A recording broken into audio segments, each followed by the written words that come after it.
আজকের ব্লগটা একটু বিশেষ ধরনের ব্লগ, কারণ আজকের ব্লগে আমি এমন একটা ভিডিও আপনাদের দেখাতে যাচ্ছি যেটা হচ্ছে সনাতন ধর্মে কালকে হচ্ছে সরস্বতী পূজা।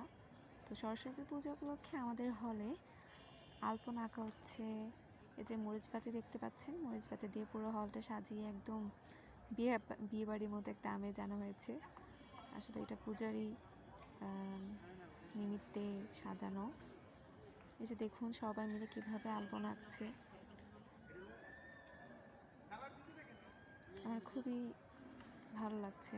এই একটা মাত্র পূজায় হলটা একটু নতুন সাজে সাজতে দেখা যায়। সাদা, সবুজ, নীল, হলুদ, লাল বিভিন্ন রঙের আলপনায় এই হলের পথ, আমাদের সচরাচর যে পথে হাঁটতে হয় সেই পথটা একটু রঙিন হয়ে ওঠে।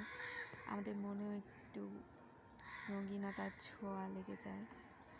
আমাদের মনকে করে উদ্দীপ্ত, আনন্দিত, উৎফুল্ল।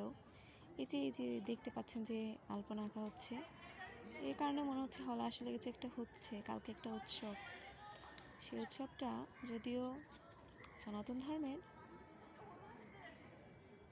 ধর্মের তো কী হয়েছে, আমাদের বাংলাদেশের সংস্কৃতিরই তো অংশ।